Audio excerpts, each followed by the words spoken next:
বন্দে পুরুষোত্তম, বন্দে পুরুষোত্তম, বন্দে পুরুষোত্তম। পরম দয়াল, পরম প্রেমময় শ্রী শ্রী ঠাকুর অনুকূলচন্দ্র রাতুল চরণে আমার অনন্ত কোটি প্রণাম জানাই এবং ইষ্ট পরিবারের সকলের চরণে প্রণাম জানাই। আর এখানে সকল ইষ্ট প্রাণ দাদা ও মায়েদের এরা আনন্দিত জয়গুরু।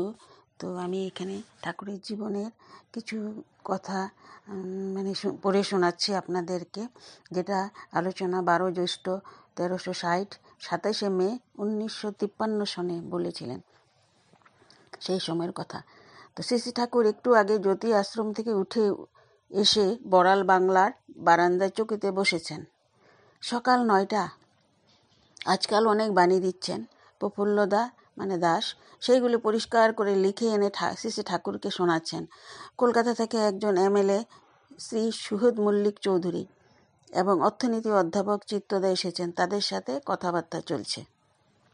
তো শ্রী শ্রী ঠাকুর বললেন, আমি যাই কিছু করি তার পিছনে চাহিদাটা হলো যাতে আমি বাঁচি বাড়ি।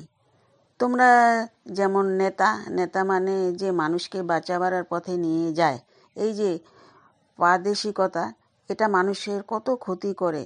তুমি কিন্তু কেবল বাঙালি নও, আর্যবর্তার মানুষ, বাংলায় এসে বসবাস করছো, এমন ভাব থাকা দরকার। বিহারের কোনো মন্ত্রী প্রয়োজন হলে যেন বাংলায় মন্ত্রিত্ব করতে পারেন, বাংলার জনসাধারণের সাথে পরিচয় হতে পারেন, এমন হওয়া চাই। কাপড়ের কল থেকে হুড়হুড় করে কাপড় বেরোয়, কিন্তু একটা সুতো ছিঁড়ে গেলেই বন্ধ হয়ে যায়।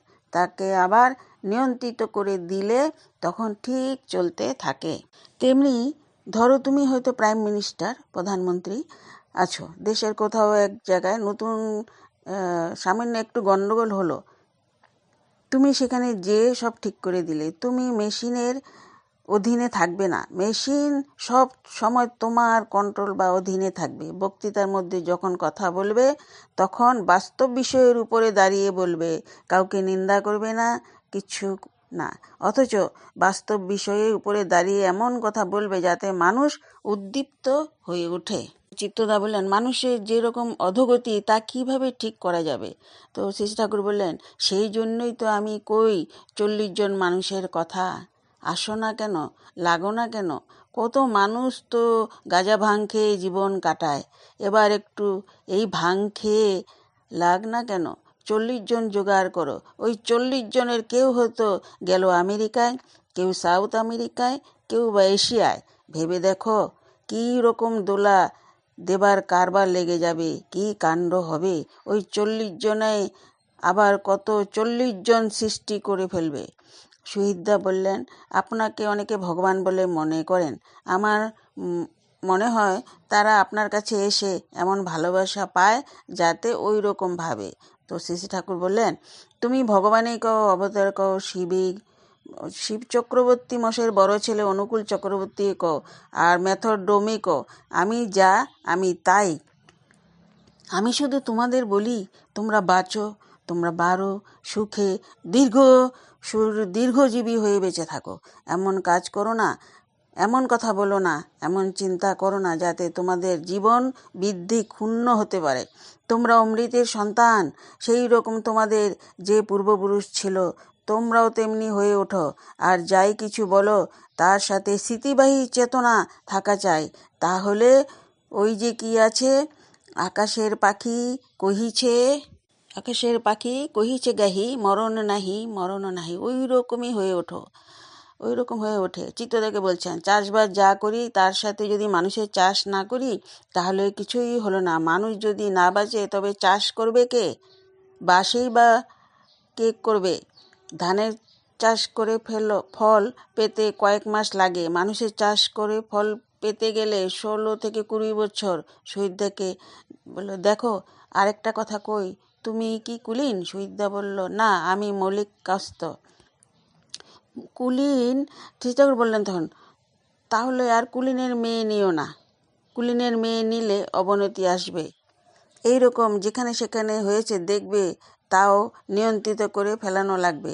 এইসবের জন্য কই 40 জন জোগাড় করে নাও, তাদের শিক্ষা দাও, তারপর সাথে নিয়ে বেরিয়ে পড়ো আমেরিকা ইউরোপে। সামনে বৈকুণ্ঠ সিংদা বসেছিলেন। শ্রী ঠাকুর বললেন, বৈকুণ্ঠ, তাড়াতাড়ি বাংলা শিখে ফেলাও লক্ষ্মী লাল, তাড়াতাড়ি শিখে ফেলাও। চন্দ্রেশ্বর কেমন বাংলা বলে, সবার সাথে হিন্দি কয়, কিন্তু আমার সাথে বাংলাই কয়।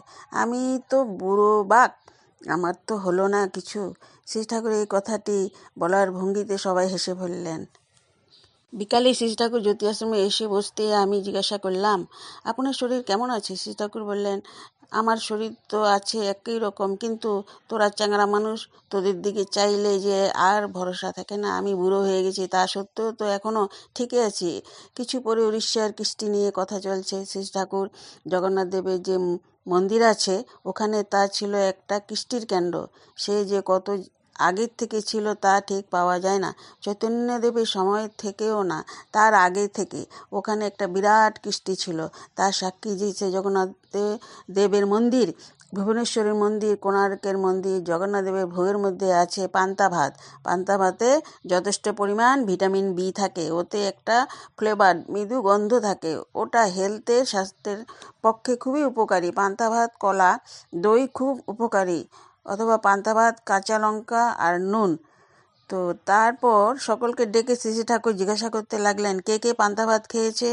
শ্রী ঠাকুর, আমেরিকায় বা বিলেতে পান্তা ভাত তৈরি করার কঠিন ব্যাপার। শীতকালে তো একেবারে শ্রী ঠাকুর আমেরিকায় যা বিলাতে পান্তা ভাত বরফ হয়ে যায়। কথা প্রসঙ্গে বলছেন শ্রী ঠাকুর, যারা নেতা তারা হলো গণেশ, গণপতি, সেই জন্য গণেশের পূজা আগে করা হয়। এরা কখনো সরকারের চাকর হবে না।